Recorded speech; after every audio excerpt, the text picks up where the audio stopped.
इस लॉकडाउन की अवधि में जो भी छात्र ऑफलाइन हमसे क्लास ले रहे थे या जो ऑनलाइन क्लास ले रहे हैं, उन दोनों के लिए मैंने अपने चैनल पर जो है विभिन्न विषयों के जो लेक्चर है वो अभी प्रोवाइड कर रहा हूँ।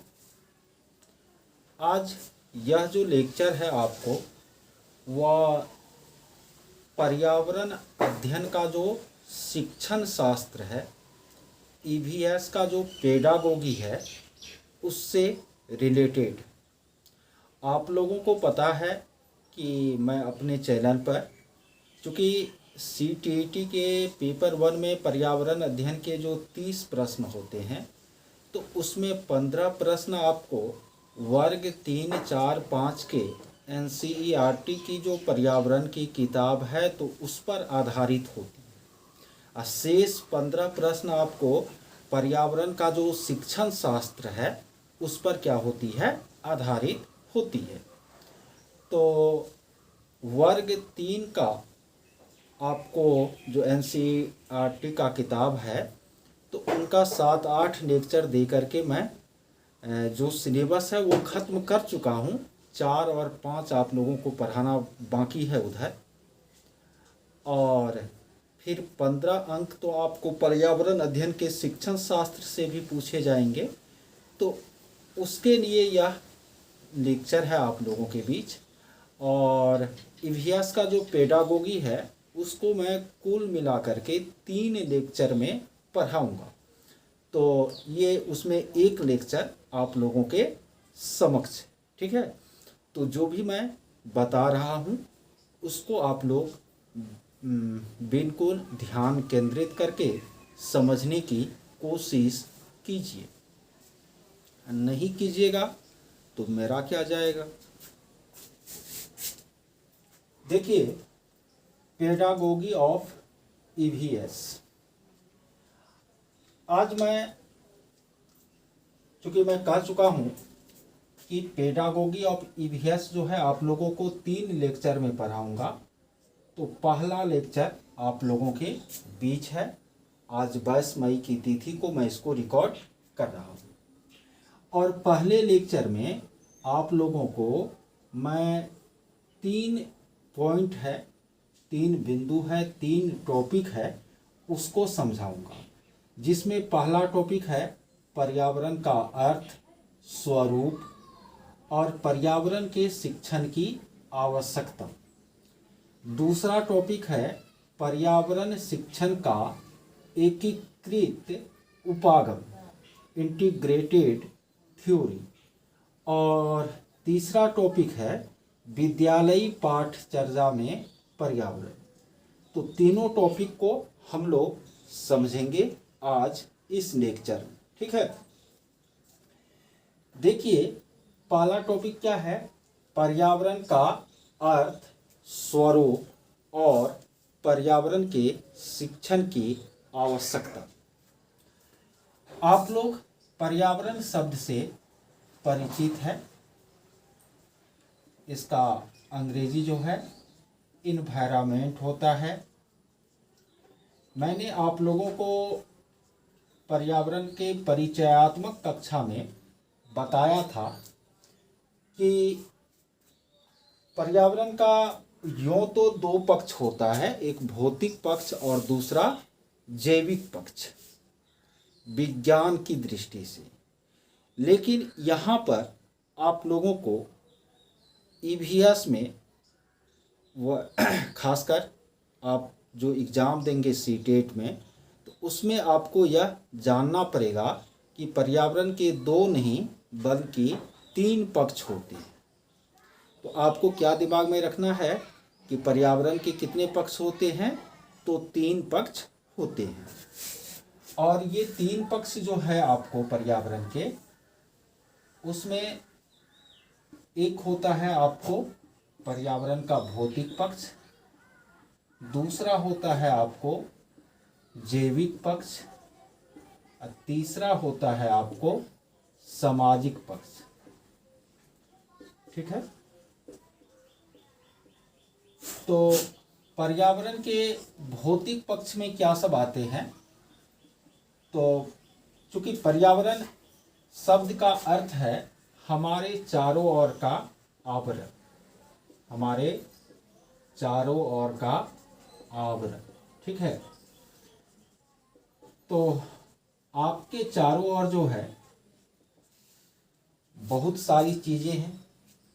आपके चारों ओर हवा है, आपके चारों ओर जल है, आपके चारों ओर में जीवित जीव जंतु पेड़ पौधे हैं, आपके चारों ओर में आपके क्या हैं, समाज हैं, ठीक है। तो पर्यावरण का जो भौतिक पक्ष है ना, तो उसमें आपको क्या आता है?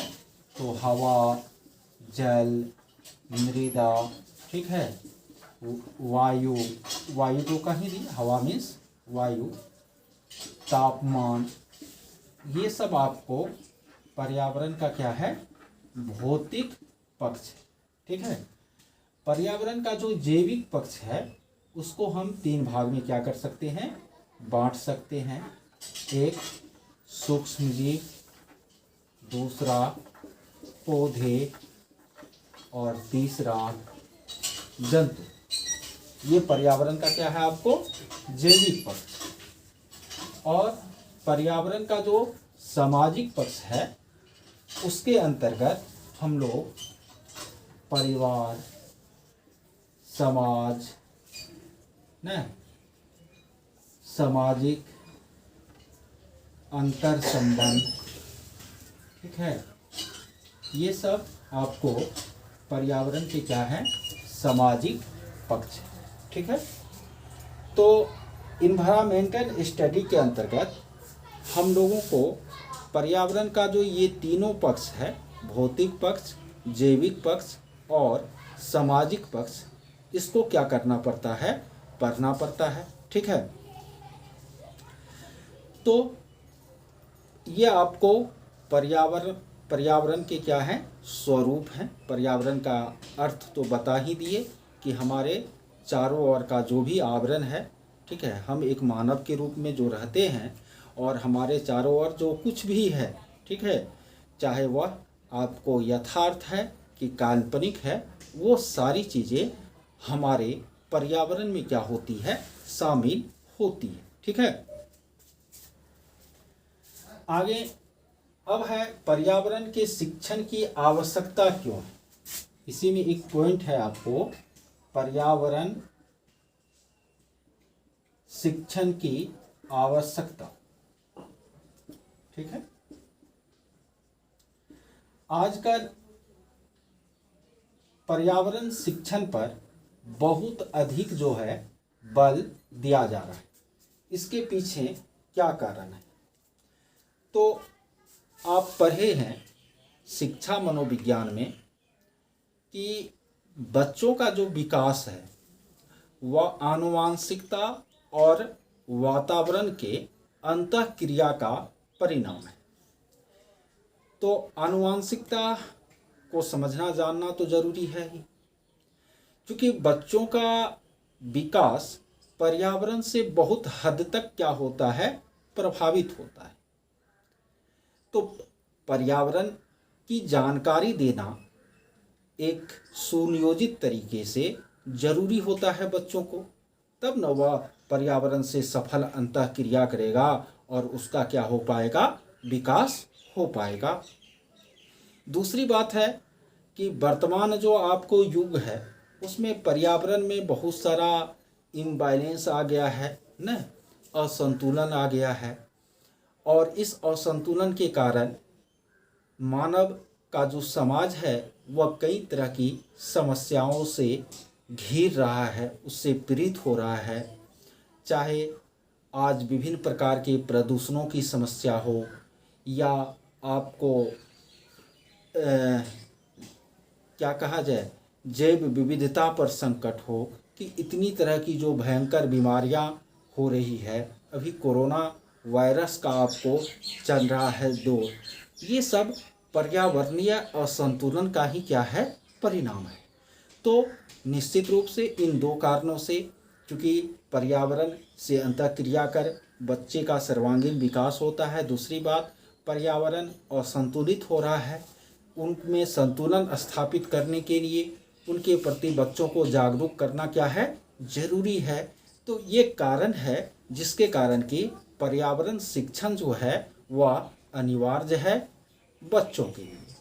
तो पर्यावरण का अर्थ क्या है, पर्यावरण का स्वरूप यानी पर्यावरण के पक्ष कौन कौन से हैं, पर्यावरण पढ़ाना क्यों जरूरी है, ये 3 बातें हम लोगों ने इस टॉपिक के तहत क्या की, जान ली।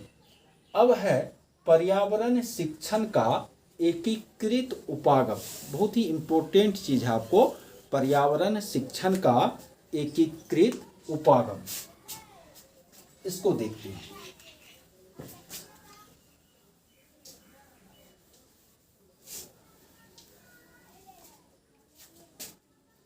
क्या है दूसरा टॉपिक, पर्यावरण शिक्षण का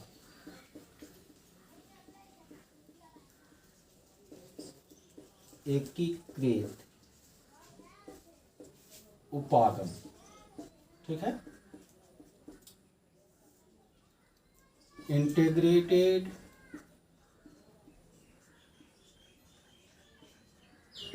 अप्रोच ऑफ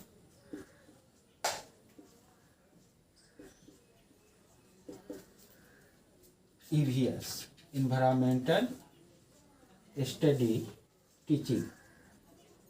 ठीक है, integrated approach of EVS teaching, पर्यावरण शिक्षण का एकीकृत उपागम। तो यहाँ पर एकीकृत उपागम जो है इसको समझना क्या है, जरूरी। देखिए, एकीकृत का अर्थ होता है कि एक साथ। ठीक है, आप जानते हैं कि पर्यावरण जो है उसमें 2 चीज शामिल होता है, एक विज्ञान और दूसरा सामाजिक विज्ञान। चूँकि अभी हम बताए पर्यावरण का 3 पक्ष होता है, भौतिक पक्ष, जैविक पक्ष और सामाजिक पक्ष। तो पर्यावरण का जो भौतिक और जैविक पक्ष है वह विज्ञान विषय की विषय वस्तु है। अब पर्यावरण का जो सामाजिक पक्ष है वह सामाजिक विज्ञान विषय वस्तु का क्या है, सामाजिक विज्ञान के विषय वस्तु से जुड़ा हुआ है ना। यानी आप जो पर्यावरण अध्ययन पढ़ाते हैं या पढ़ते हैं तो उसमें दोनों विषय आप साथ पढ़ते हैं, विज्ञान और सामाजिक विज्ञान। तो पर्यावरण अध्ययन या पर्यावरण शिक्षण का जो एकीकृत उपागम है उसका यही अर्थ है कि इस तरह से पर्यावरण का शिक्षण किया जाए जिससे कि पर्यावरण से जुड़े तथ्यों का जो वैज्ञानिक पक्ष है और जो सामाजिक पक्ष है दोनों का समन्वित अध्ययन जो है बच्चे कर पाए। जैसे कि मान लीजिए आप पर्यावरण के तहत जल के बारे में ही पढ़ा रहे हैं, वाटर के बारे में पढ़ा रहे हैं, तो अब जल का जो वैज्ञानिक पक्ष है वह है जल की संरचना ना। जल का सूत्र H2O होता है। जल तीनों अवस्था में रहता है प्रकृति में, बर्फ के रूप में यानी ठोस अवस्था में, द्रव अवस्था में वाटर के तरल के रूप में, और गैसियस स्टेट में यानी जल वाष्प के रूप में। तो ये जल का क्या हो गया, आपको वैज्ञानिक पक्ष हो गया।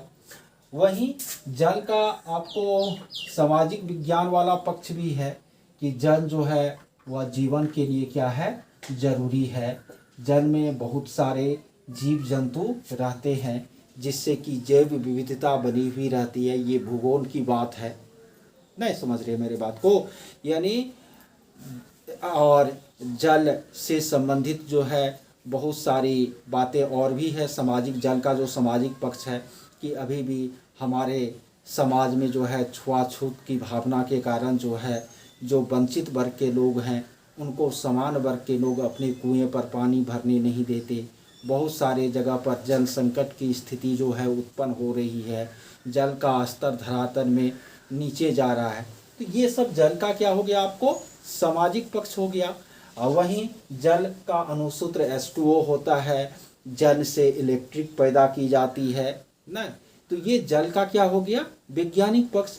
तो यदि ये जल का वैज्ञानिक और सामाजिक पक्ष दोनों हम एक साथ बच्चों को क्या कर रहे हैं, पढ़ा रहे हैं, तो वह क्या कहलाएगा, पर्यावरण शिक्षण का एकीकृत उपागम का वह क्या होगा, आपको उदाहरण होगा। तो पर्यावरण शिक्षण के एकीकृत, जैसे आप मान लीजिए भोजन के बारे में ही पढ़ा रहे हैं, ठीक है। तो भोजन का अब वैज्ञानिक पक्ष क्या है कि भोजन में कौन कौन से पोषक तत्व होते हैं, वे पोषक तत्व हमारे लिए किस तरह जरूरी हैं, किस पोषक तत्व की कितनी मात्रा में हमारे शरीर को आवश्यकता होती है, हम जो भोजन ग्रहण करते हैं उससे शरीर में ऊर्जा का निर्माण कैसे होता है, ये भोजन जो विषय वस्तु है उसका वैज्ञानिक पक्ष हो गया।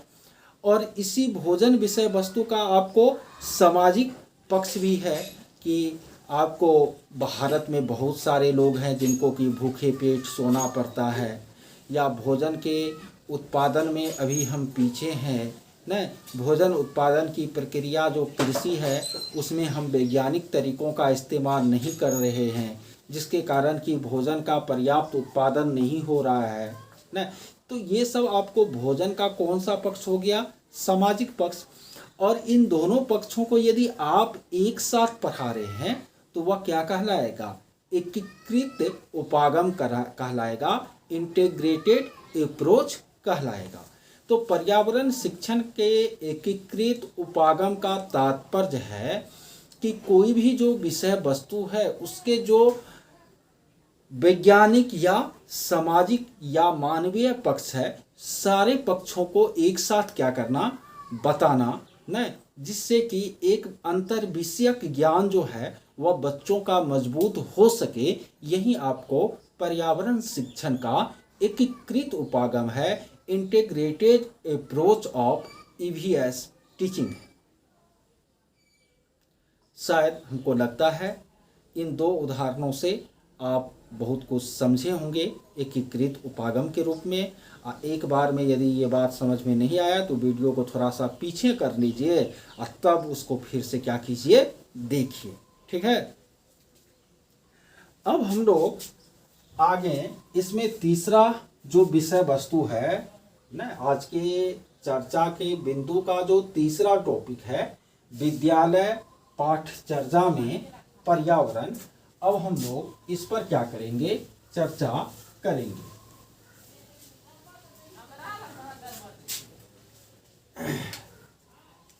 चर्चा का तीसरा बिंदु आज क्या है, तो विद्यालय पाठचर्या में ईवीएस, यानी स्कूली पाठचर्या जो आप ईवीएस का बनाइएगा तो उससे जुड़ी हुई मैं बातें आप लोगों को अब क्या करूंगा, बताऊंगा। आप लोग कोठारी कमीशन का नाम सुने होंगे, जो कि 1964 ईस्वी में गठित हुआ था। 1966 ईस्वी में कोठारी आयोग ने अपना प्रतिवेदन जो है प्रस्तुत किया और इस कोठारी आयोग को शिक्षा आयोग के नाम से भी जाना जाता है। तो कोठारी कमीशन ने आपको विज्ञान, सामाजिक विज्ञान और पर्यावरण के शिक्षण के लिए अपना एक जो है प्रतिवेदन दिया, रिपोर्ट दिया। और कोठारी कमीशन ने आपको 10+2+3 वाला ढांचा जो है, शिक्षण का ढांचा क्या क्या था, रिकमेंड किया था। और इस ढांचा को आपको 1986 ईस्वी की राष्ट्रीय शिक्षा नीति में के द्वारा लागू किया गया। तो यह जो 10+2+3 का ढांचा है, तो इसमें 10 वर्ष किसके लिए, विद्यालयी शिक्षा के लिए, 2 वर्ष इंटर की शिक्षा के लिए या 3 वर्ष ग्रेजुएशन की शिक्षा के लिए। 10 वर्ष जो विद्यालयी शिक्षा के लिए है उसमें 5 वर्ष आपको प्राइमरी स्कूल, 3 वर्ष मिडिल स्कूल और 2 वर्ष आपको हाई स्कूल। ये 2 वर्ष हो गया इंटर, ये 3 वर्ष हो गया ग्रेजुएशन। इस तरह का जो शिक्षण ढांचा है इसको कोठारी कमीशन के रिकमेंडेशन के आधार पर 1986 ईस्वी से पूरे देश में अपनाया गया है।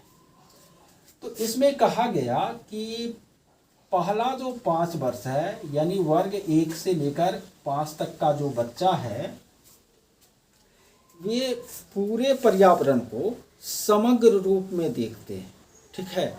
यानी पर्यावरण के जो वैज्ञानिक पक्ष है और सामाजिक पक्ष है उसको वह अलग अलग देखने में सक्षम नहीं होते, ठीक है।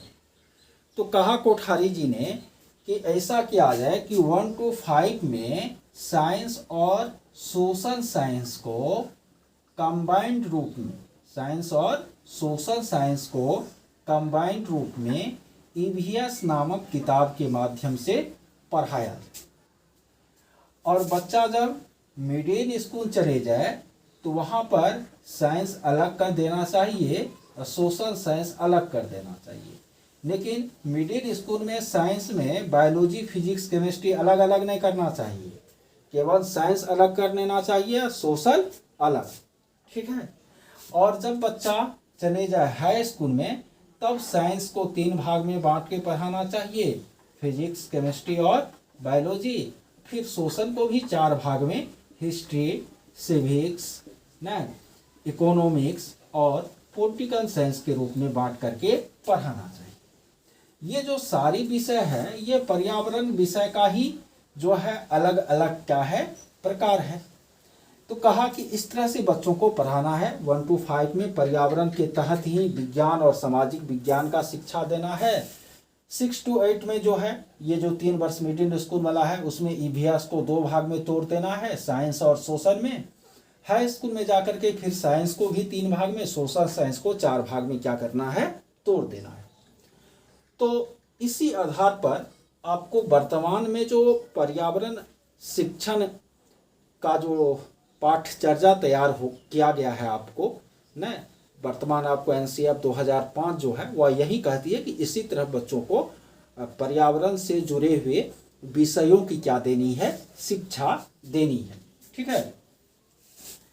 तो अब इसमें आप लोगों को एक बात और हम बताए थे कि विद्यालयी पाठ्यचर्या में जो ईवीएस है, ईवीएस सब्जेक्ट 1 to 5 में आपको क्या करना है, पढ़ाना है।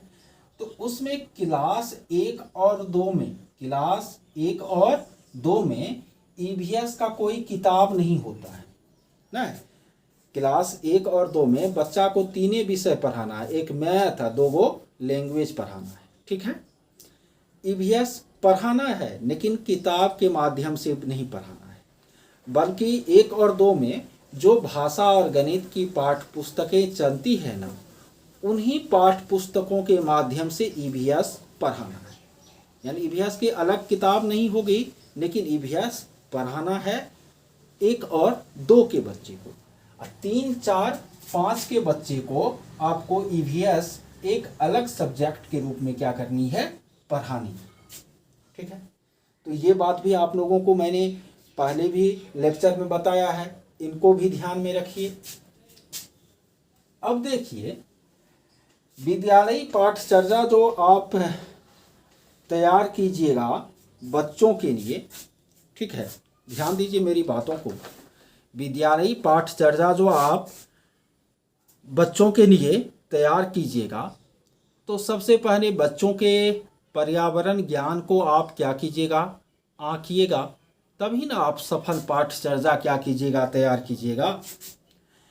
तो बच्चों का पर्यावरणीय ज्ञान यदि आपको आंकना है, ठीक है, आप मान लीजिए आप स्कूल में पढ़ा रहे हैं और बच्चों को पर्यावरण आपको पढ़ाना है तो पूर्व ज्ञान को तो आप जांचिएगा ना, लेकिन प्रश्न है कि पूर्व ज्ञान को आप कैसे जांचिएगा। तो उसके लिए है कि चूँकि आपको हम 1 to 5 में बच्चों के पर्यावरणीय ज्ञान की जांच सैद्धांतिक तरीके से नहीं कर सकते, ठीक है।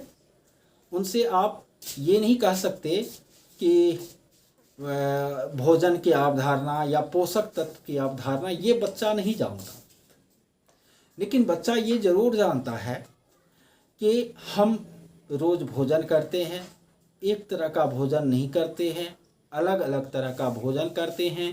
कुछ भोजन अधिक मात्रा में लेते हैं, कुछ भोजन कम मात्रा में लेते हैं। तो आप बातचीत के द्वारा बच्चों के इस ज्ञान को परखिएगा कि बच्चा ये जान रहा है या कि नहीं जान रहा है, और तब उस ज्ञान को आप जो पुस्तकीय ज्ञान है उससे जोड़ने की कोशिश कीजिएगा। यानी कहने का मतलब है कि प्रारंभिक कक्षाओं में, प्राथमिक कक्षाओं में खास करके बच्चे के पर्यावरणीय ज्ञान को आप तभी परख पाइएगा जब बच्चे से उसके स्थानीय भाषा में, उनके दैनिक व्यवहार से जुड़े हुए आप प्रश्न पूछिएगा। ठीक है, व्यवहारिक उसके गतिविधि का आप प्रेक्षण कीजिएगा, उसके व्यवहार का प्रेक्षण कीजिएगा, तब आप बच्चों के पर्यावरणीय ज्ञान के बारे में क्या कर सकते हैं, जान सकते हैं। सैद्धांतिक तरीके से आप 1 to 5 में बच्चा का पर्यावरणीय ज्ञान परखिएगा, ये संभव नहीं है। और जानते हैं, आपके विद्यालय में जब तक बच्चे पहुंचते हैं तब तक उनके पास पर्यावरणीय ज्ञान का एक समृद्ध भंडार हुआ करता है, और यदि उस समृद्ध भंडार को हम किस तरह यूज करें जिससे कि बच्चा का शैक्षणिक विकास होता है, ये यदि हम जानते हैं तो फिर बच्चा को हम पर्यावरण विषय के प्रति बहुत अधिक जो है संवेदनशील बना सकते हैं। आप पियाजे के थ्योरी को भी याद कीजिएगा कि 5 से 7 वर्ष का जो बच्चा है ना, उसमें सोचने समझने की जो शक्ति है उसका क्या होता है, अभाव पाया जाता है, क्योंकि पूर्व संक्रियात्मक अवस्था में बच्चे होते हैं। इस अवस्था का जो बच्चा है वह कुछ बातें नहीं समझ पाता, जैसे वह यह नहीं समझता कि घर से जितना स्कूल दूर है, स्कूल से उतना ही घर भी दूर होगा। इस तरह की अवधारणा आप 5 से 7 वर्ष का जो बच्चा है, यानी जो आपके 1 और 2 क्लास में पढ़ने वाला बच्चा है, उससे आप इस सब चीज़ की अपेक्षा नहीं कर सकते। लेकिन वहीं जो आपको 7 के बाद 8 से 14 वर्ष तक का बच्चा है, जो 3, 4, 5, 6, 7 क्लास का बच्चा है, उसमें ये सब समझ आने लगती है। तो आप जब भी, मेरी बात को सुनिए, कि आप जब भी पढ़ा रहे होते हैं पर्यावरण सब्जेक्ट बच्चों को, तो उसके उम्र सापेक्ष जो संज्ञानात्मक विकास का एक कंसेप्ट है, थ्योरी है, जिसको जीन पियाजे ने दिया था, उसको आप याद कीजिएगा कि वर्ग 1 और 2 में पढ़ने वाला जो बच्चा है, 5 से 7 वर्ष तक का जो बच्चा है, वह अभी पूर्व संक्रियात्मक अवस्था में है। और पूर्व संक्रियात्मक अवस्था पियाजे का जो था आपको 2 से 7 वर्ष, उसका लक्षण आप जानते थे, और उन बातों को आपको याद रखना है और उसी अनुसार प्रश्न करना है, उसी तरह अनुसार आपको शिक्षण विधि को क्या करना है, अपनाना है। लेकिन उनके बाद वाला जो बच्चा है आपको, तो वो आपको मूर्त संक्रियात्मक अवस्था, कंक्रीट ऑपरेशनल स्टेज में क्या होता है, पहुंच जाता है। तो उनके लिए फिर उस तरह के शिक्षण विधि को आपको क्या करना है, अपनाना है।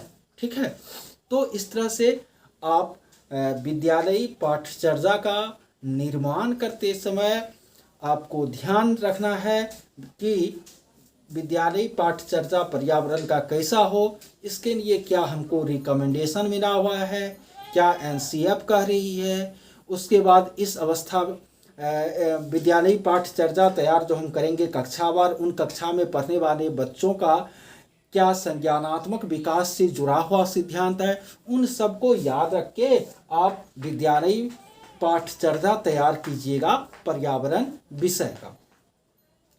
तो पर्यावरण शिक्षण का जो कुछ स्पेशल टर्म था, ये 3 चर्चा का बिंदु मैंने आज के लिए निर्धारित किया था, ये आप लोगों को मैंने आज पढ़ा दिया न।